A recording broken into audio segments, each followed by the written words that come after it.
Bonjour à toi, ici Mademoiselle Sou et aujourd'hui on va parler de réalisation de plantes faciles sans savoir dessiner, donc c'est parti, on y va. Pour cela on va utiliser un système chimique, une réaction chimique qu'on a appelé le cyanotype. C'est un mélange de produits qui va réagir aux UV du soleil et qui donc va faire apparaître en négatif les choses qu'on va mettre par-dessus et qui vont bloquer les UV du soleil. Généralement, on utilise des plantes, généralement on s'en sert les cyanotypes pour faire apparaître des plantes, pour faire apparaître des éléments de feuilles, de fleurs, des choses comme ça, mais on peut aussi s'en servir pour faire apparaître d'autres choses, comme par exemple un élément que vous allez imprimer en noir et que vous allez mettre dessus pour cacher les UV, ça marche également. Vous pouvez mettre de la dentelle, vous pouvez mettre plein de petites choses comme ça qui peuvent faire apparaître des choses, mais pensez bien que c'est en effet de silhouette. C'est ça surtout qui est important, parce que si vous prenez un jouet et que vous posez votre voiture, par exemple une voiture en plastique sur votre feuille, vous aurez juste un rectangle de voiture, vous n'aurez pas la voiture en elle-même. Il faut bien penser que c'est un effet pochoir en fait qui va bloquer la lumière du soleil. Pour ce qui est des marques, on a la marque Jacquard et la marque Clairefontaine, dans celle que je connais, qui ont fait des kits cyanotypes.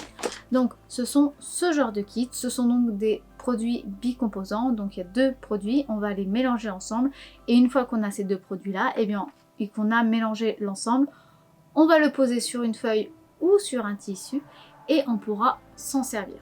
Aujourd'hui, on ne va pas se servir de ces produits-là tout simplement parce que c'est long, parce que du coup, il faut prendre les deux ensemble, il faut mélanger, il faut poser sur le produit et ensuite il faut les sécher 24 heures ou au moins une bonne nuit avant de s'en servir.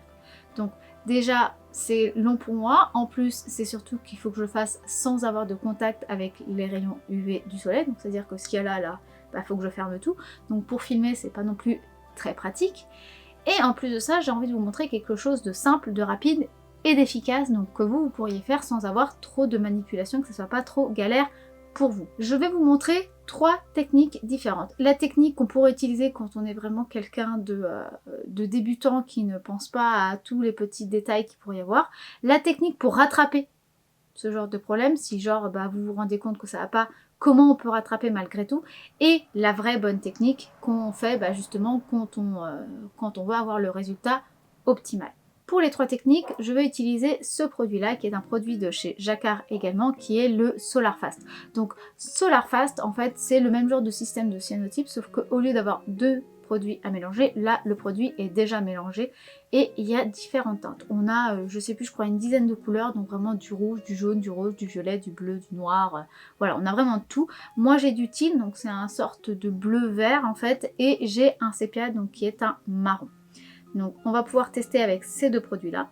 Ce genre de produit, en fait, une fois que vous l'avez, vous le posez directement sur votre support et vous allez poser vos pochoirs et vous allez faire sécher à la lumière et faire réagir du coup aux UV pour avoir votre effet de cyanotype. Comme matériel, il vous faut un cadre photo pour pouvoir mettre votre papier une fois qu'il est avec vos feuilles. Il vous faut des gants pour vous protéger, un pinceau, voire un pinceau mousse pour pouvoir déposer votre produit, et il vous faut peut-être une petite coupelle pour pouvoir poser parce que là-dedans ça va être compliqué de tremper votre pinceau. Donc il vaut mieux avoir une petite coupelle à côté pour mettre ça dedans. C'est bien aussi d'avoir une bâche pour protéger votre support parce que ça peut tacher. Donc pensez à avoir une petite protection quand même plastique ou une protection qui peut être lavée, je ne sais pas, ça dépend de chez vous, pour pouvoir faire votre réalisation. Et donc on va commencer avec la première des techniques. Pour cette première technique, on va utiliser du papier synthétique classique, du papier aquarelle. Donc là, je vais prendre du 150 g de chair Clairefontaine. Comme ça, il est suffisamment épais pour pas qu'il gondole une fois qu'il va réagir avec l'humidité du produit, parce que le produit est liquide. Voilà, c'est liquide. Donc on va faire en sorte que le produit ne fasse pas gondoler le papier. Donc je veux au moins quelque chose d'un petit peu rigide. Je vais commencer par poser ma bâche, ce qui va me permettre de protéger mon plan de travail pour être sûr de ne pas salir à côté. Je prends ensuite la partie cartonnée, la partie en bois à l'arrière de mon cadre qui va me servir de support. Je n'oublie pas de mettre mes gants parce que ça va éviter que ça me tache les mains. Je pose ensuite mon cadre sur ma bâche, mon papier également. Je prends mon petit récipient, donc là vous voyez une vieille petite palette en plastique, et je vais mettre ma peinture dessus.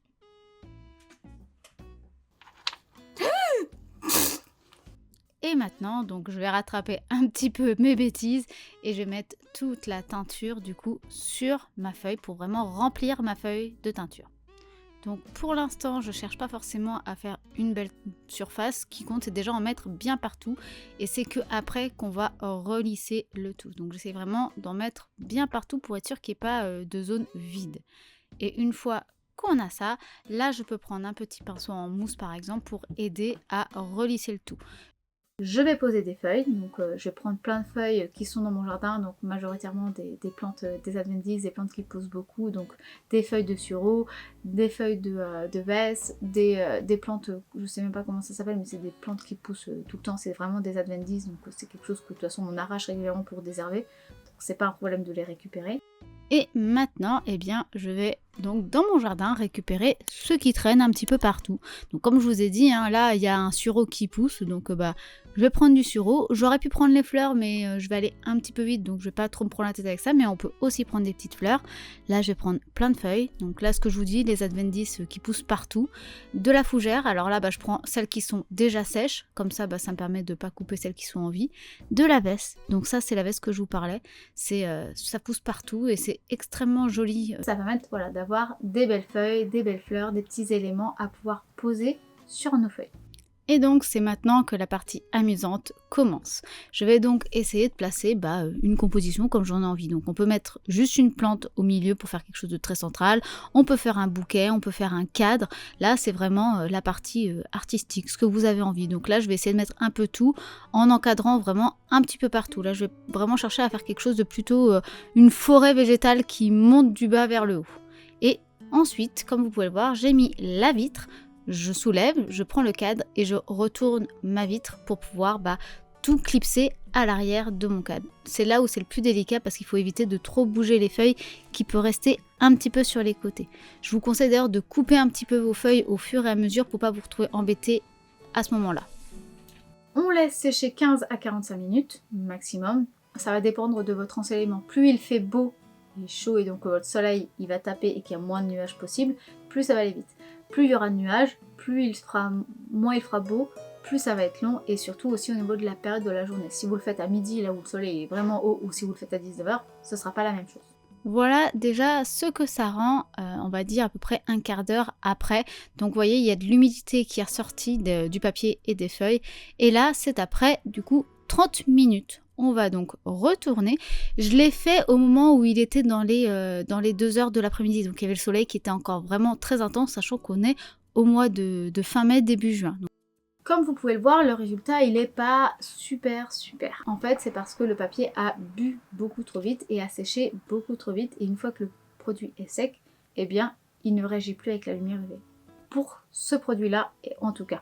Et donc, du coup, c'est problématique parce que du coup, c'est pour ça que ça reste un peu palichon. Donc, maintenant, on va passer à la deuxième technique pour vous montrer comment on peut récupérer ça. On ne peut pas récupérer notre feuille. Notre feuille, elle est fichue. Par contre, ce qu'on peut faire, si vous n'avez pas d'autre support, que vous n'avez que ce papier-là, eh bien, je vais vous montrer une petite technique qui permet d'avoir un résultat un petit peu mieux, même si ce ne sera pas le plus optimal, ce sera déjà un petit peu mieux. Pour cela, il va falloir humidifier votre papier. Donc, vous posez déjà sur votre papier aquarelle beaucoup d'eau pour que votre papier soit bien humide. Il ne faut pas qu'il y ait de l'eau dedans et que ça fasse un puits. Il faut vraiment juste que votre papier soit bien humide et que ça ne soit pas sec. Une fois qu'il y a ça, vous déposez votre produit, vous faites les mêmes étapes. Et donc, du coup, on se met tout de suite au test. Donc je rajoute de l'eau, je prends mon pinceau éponge tout de suite. Si tout à l'heure je ne l'ai pas utilisé au premier abord, c'est parce que l'éponge en fait va avoir tendance à absorber beaucoup. Et donc si vous trempez tout de suite votre éponge dans votre produit tout à l'heure, comme tout à l'heure quand je ne l'ai pas fait, c'est parce que vous allez gâcher beaucoup de produits. Donc vaut mieux d'abord poser avec un pinceau et ensuite prendre avec un pinceau mousse. Là c'est de l'eau donc c'est pas très grave. Mais vous voyez, je reprends quand même un pinceau classique au départ et c'est qu'ensuite que je vais réutiliser le pinceau mousse pour réunifier. Donc là je vais utiliser d'abord la couleur verte sur le côté gauche et sur le côté droit ce sera le côté marron, la couleur sépia. Donc ça va permettre de vous montrer deux couleurs différentes pour vous montrer l'évolution. Donc je vais essayer de flouter. Par contre, c'est vrai que c'est pas évident à unifier. D'ailleurs, vous le voyez bien que là, avec le marron, j'ai eu beaucoup de mal. Il y a quand même des traces. Et c'est dû aussi au papier qui du coup, va pas du tout aider à flouter. Donc, je vous montrerai un petit peu après ce que ça rend quand il n'y a pas de traces. Je fais donc ma composition. Donc là, j'ai repris pour la partie marron des graines de feuilles d'herbe en fait, tout simplement, et des feuilles d'herbe. Sur le côté gauche, je vais utiliser de la veste. Les grosses feuilles, c'est des feuilles de sureau. Et voilà, je vais essayer de faire une petite composition florale. Et juste avant de fermer et de mettre votre vitre, vous prenez un petit pulvérisateur et vous mettez un petit peu d'eau pour bien réhumidifier tout, parce que généralement ça commence à sécher par endroits.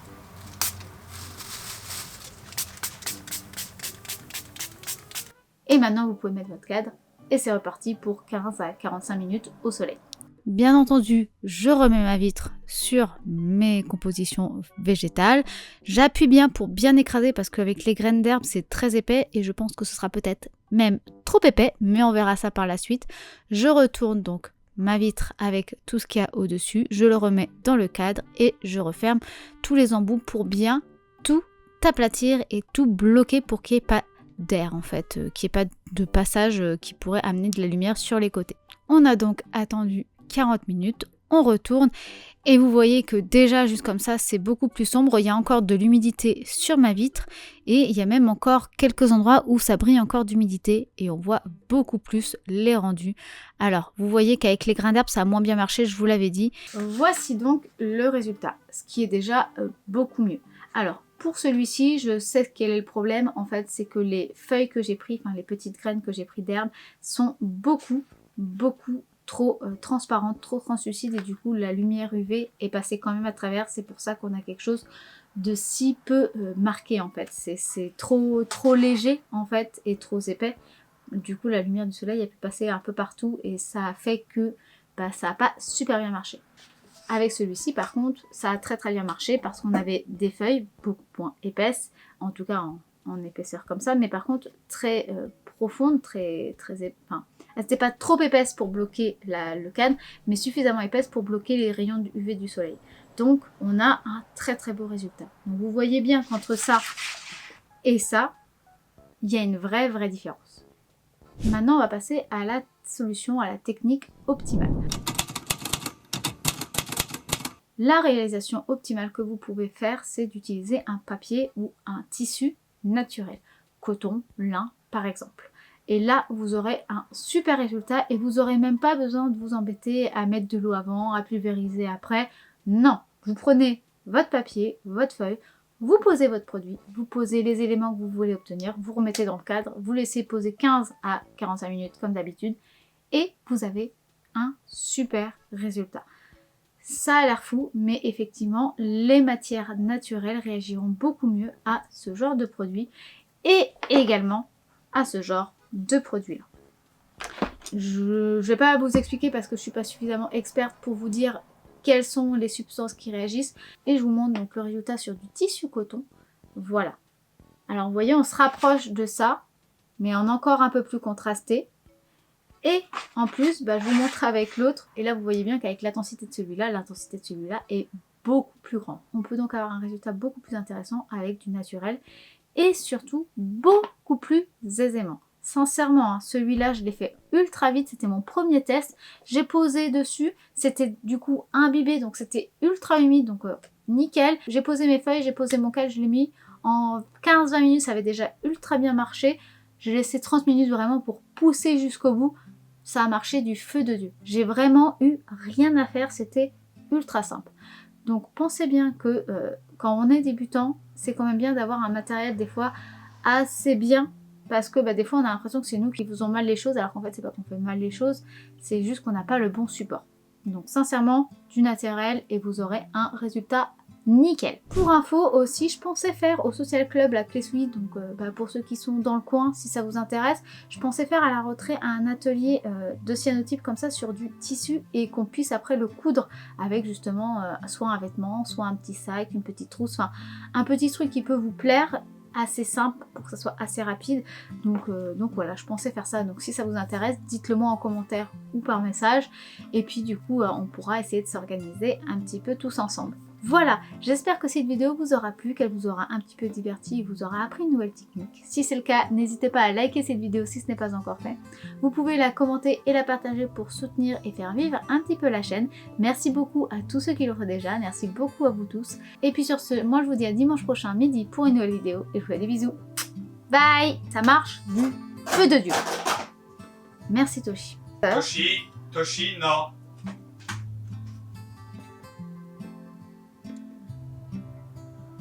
Oui, je t'ai vu. Je te revois faire ça, tu descends. Et t'es tout seul en bas. Et ben alors tu laisses. Non. Non. Navré, Toshi a décidé d'être un relou aujourd'hui. Il veut toute l'attention. C'est pas du tout pratique.